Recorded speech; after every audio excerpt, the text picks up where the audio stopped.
Welcome to a special episode of the podcast. Today we are talking with Julie Rickman with the Roanoke Valley SPCA. How are you? I'm good. Thanks for having me on. I'm super excited. Thank you for coming on. Tell us a little bit about yourself. So again, my name is Julie Rickman. I am the Marketing and Communications Director for the Roanoke Valley SPCA. So I do a lot of interviews, I do a lot of press releases, our social media marketing, updating our website, and that kind of a thing. And the whole idea is to make our pets prominent in our community, so that people want to come out and adopt. That's awesome. So I know when we were out, I think it was a month or so, maybe a month or two back, Right. um, we went over a bunch of the stuff that you guys do. Could you tell me a little bit more about what you guys do there? Absolutely. Most people know that we offer adoptions. That's very, very commonly known. However, we also have a variety of pet retention programs. That's kind of lesser known. And the idea behind those pet retention programs or pet safety net programs are to keep people and pets together. So if we don't have to take your pet into the shelter, we don't want to do that. What we would like to do is be able to offer you some assistance to get over a hurdle, so that you can keep your pet with your family. So it's just better for the pet. It's better for the shelter because our space is precious. So we have limited space, and we try and reserve that for pets who very much need the sheltering. And, sometimes somebody just needs some pet food assistance. We have a pet food pantry. So you can come in and get pet food if you're, we've had some people that are homeless, that are jobless, and, you know, just need a little bit of help for a bit until they get back up on their feet. So we can provide some pet food. We have Dots Drive Through. It's a monthly drive through pet food pantry. It's no questions asked. You just sort of drive up and tell us what you need, how many pets you have. We do ask large dog, small dog, medium dog, kind of a thing, so that we know how much food to give you. And then we give you pet food for your pets. We also offer our care fund. So the care fund it was created to help with extraordinary vet costs. If you've ever had pets and had to go to the vet, it's, it can be very, very costly. Yeah, Um, right. And so a lot of times things come up unexpectedly. So it's not something that you can always plan for. So we can help with those extraordinary vet costs with our care fund. We have our Judith Goines Behavior Assistance Program. That's another way that we try and keep pets out of the shelter. That program offers funding to connect the pet and the guardian with a trainer in the area or a certified animal behaviorist. So, depending on how severe the issue might be, we can connect. So it might be something from a dog that's not potty trained, and maybe he's 3 or 4 or 5 years old, and he's kind of using the bathroom in the house, and somebody gets to the point where they're like, I can't deal with this anymore. We can connect you with a trainer. Or it could be a little bit more extensive, where maybe the dog is really starting to, I don't know, resource guard or something, where you try and get near them when they're eating their lunch or something, and they are growling aggressively at you. So maybe then we connect you with our with a certified animal behaviorist that we work with. So those types of programs can really help keep pets with their people and not have to have them relinquished to the shelter. that's very cool. That's amazing to have that happen because most people who want to take care of their animals don't want to surrender them.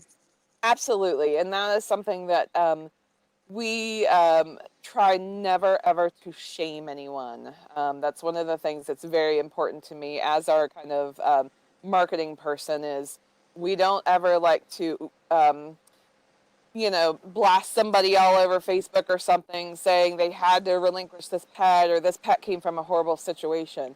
You never know what's going to happen in life. We've all been through hard times. So we've all needed assistance or help at some times. And it's very, very important to us that people feel comfortable and safe reaching out to us for help. And we also hope that people reach out to us before it becomes a crisis. So before it gets to that point where, someone says, I'm done with this pet. I can't deal with this behavior or whatever it is. I can't deal with this anymore. I need to give it up. Reach out to us before that. Maybe it's a dog that's kind of nipping a little bit and you don't think anything of it, but we don't want those nips to turn into bites. I had a lady the other day who had a question about, she's like, her dog was jumping up and biting at her hand and stuff when she comes home. And, the dog's excited. The dog it's not trying to be aggressive, but he's getting really excited. But the bad thing was, she was kind of almost rewarding the dog because when the dog's doing that, he's asking for attention. And so she was kind of petting the dog and giving the dog treats and stuff to try and calm the dog down. But the problem is you're giving the dog what he wants. So, if we have a dog that's doing like that, that behavior could escalate to something a little bit worse. So, if the dog is getting very frustrated, or learns that I can get away with this behavior, they might do more and more and more. And so for that situation, we suggest, actually, if the dog is jumping like that and kind of nipping at your hands, just turn your back to the dog. So, just kind of turn around. Don't give them attention when they're doing that unwanted behavior. But then if the dog sits down and calms down, then you give them attention to reward the good behavior. So we try and we operate as a fear-free shelter. We are all fear-free certified.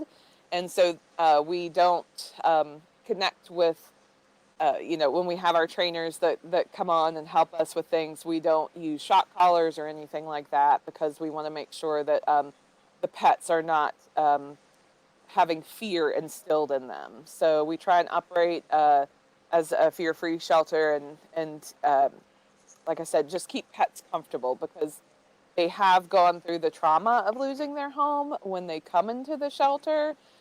Some pets recover very, very quickly. It's, but it's an adjustment. They're coming into this new space with lots of strange people around.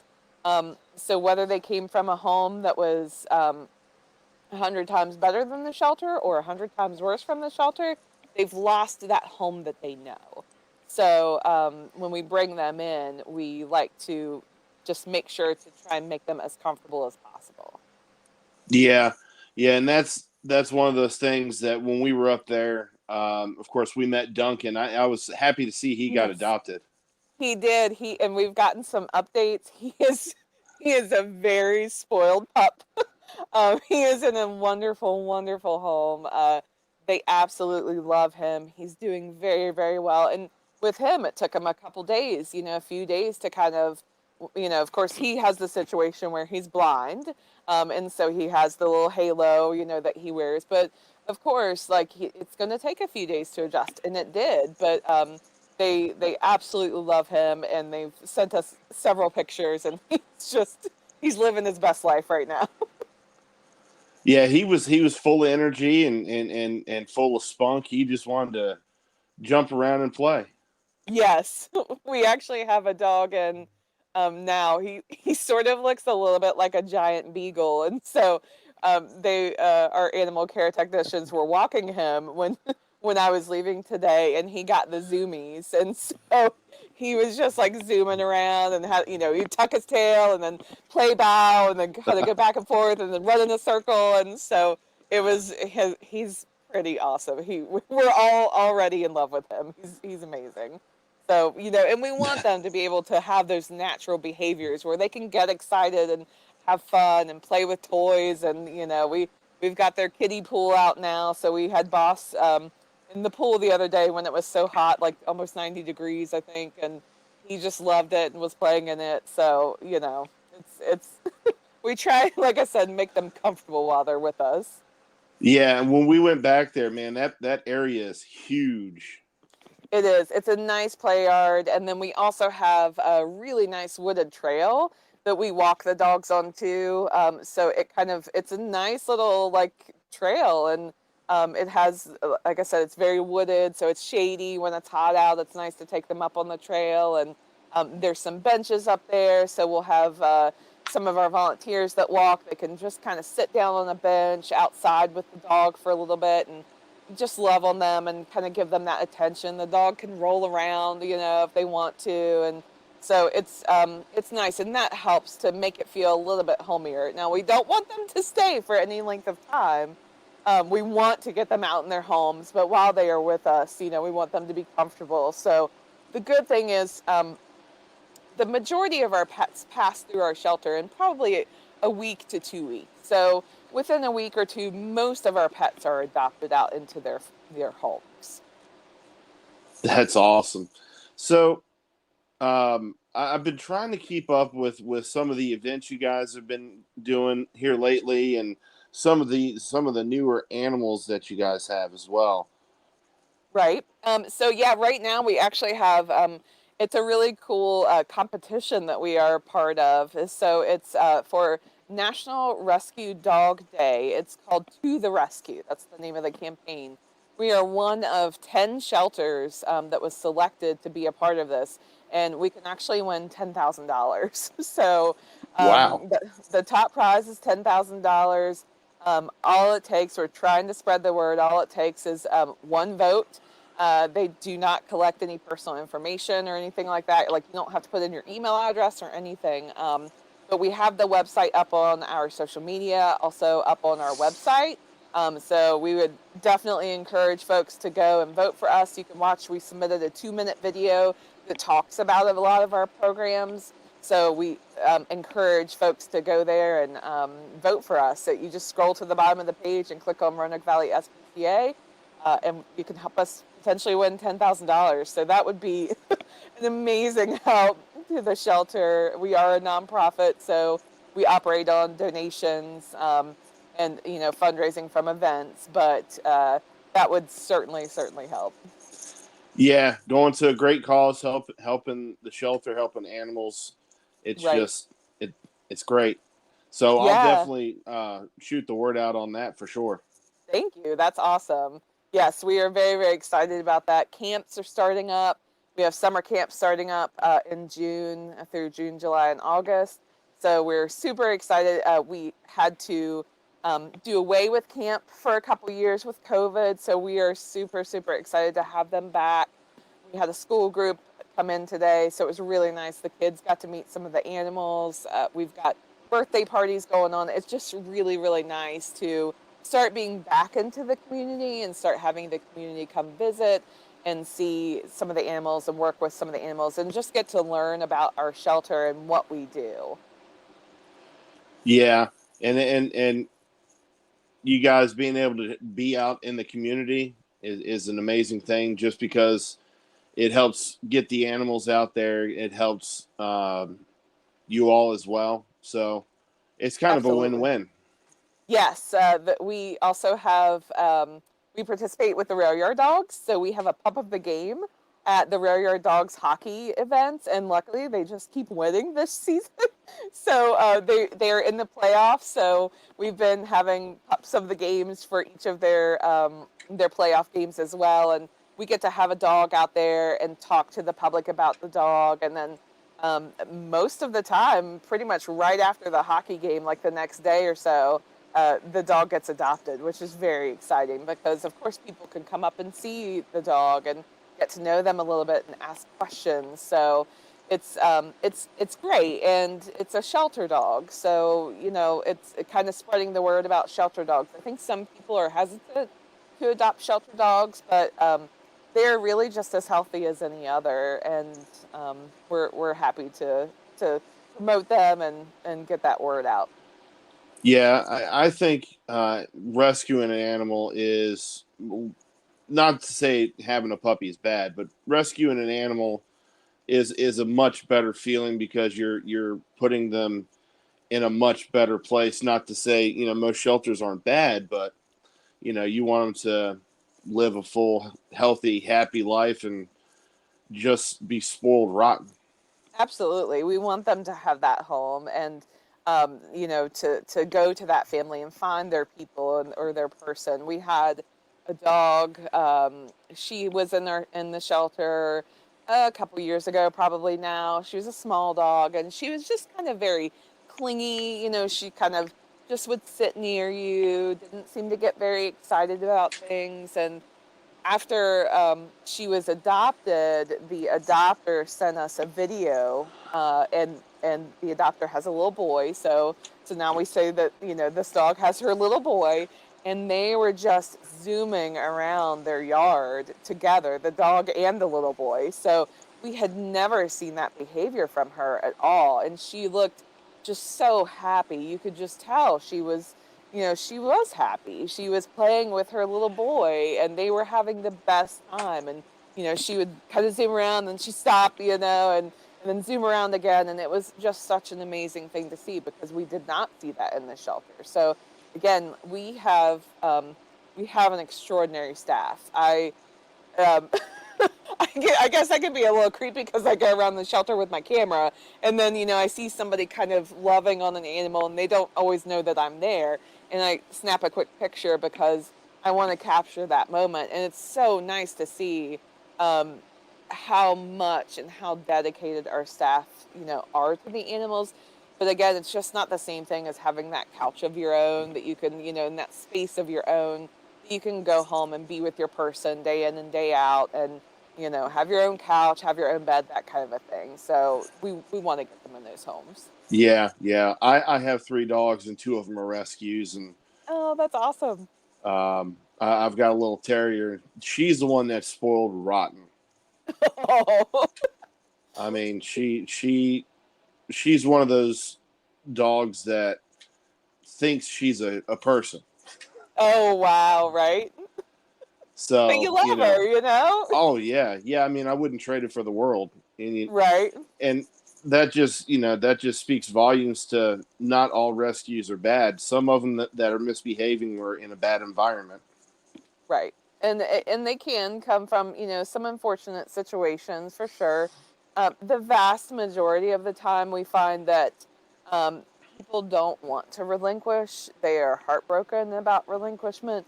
But in some cases, it is the best option. We've had folks have heart attacks, strokes, were diagnosed with stage 4 cancer, and they physically can no longer take care of their pets and they don't have any other family or anyone else to take the pet. So in those circumstances, we are more than happy to try and help as we can and get those pets in safely into the shelter, so that we can take care of them. Yeah, and that's just sad to see. But if it's better for the animal, that's always what's best. Right, and that's what we think too. Some of those situations, like I said, just it is best to take them into the shelter, but we try not to. We have a rehoming gallery as well. It's another way that we can um, keep pets out of the shelter and just in loving homes. So on our website, you'll see our adoption gallery, which is our pets that we have in the shelter. But then we also have this rehoming gallery, and it's pets being available for adoption from directly from their guardian, their current guardian. So sometimes pets we know will not do well in a shelter. So if we can't offer sheltering for them, we want to offer this rehoming space for them. So and some people they just want to have more control over who adopts their pet, which I don't blame them. Yeah, So by offering this rehoming gallery, we promote it. We have a pretty large social media following, so we will promote adoptable pets from the rehoming gallery. The current guardian writes up a bio and some of the likes and dislikes of the pet, where they got them or how they got them, and why they are needing to rehome. Sometimes it's they're moving and they can't take them with them. Those kind of things. So we then promote that, and then if anybody is interested, they can talk. They can. The current guardian has contact info on the Rehoming Gallery bio page. So anybody interested can contact them, and then they facilitate the adoption. So it keeps the pet out of the shelter, and they go just from their current loving home to another loving home. So it's much easier on the pet, and it's easier on the people too. Yeah, and that's also very good too, especially if you don't want to rehome. Excuse me, you don't want to rehome your pet, and you find Right. somebody Yes, that's you have. that's a good fit. Right, and it has been very successful. We've been really, really happy with the results of it. So, again, that's sort of keeping those pets out of the shelter and just moving from one home to another, to from a home who can no longer care for them to a home who can care for them. So, it's really the best thing for the pet. And then they can keep in contact if they want to, so you might want some updates, and maybe the new adopter's fine with that. Right. So, other than, of course, the adoptions and taking care of the animals that are in the shelter, can people bring dogs to you guys for like vet checkups and things of that nature?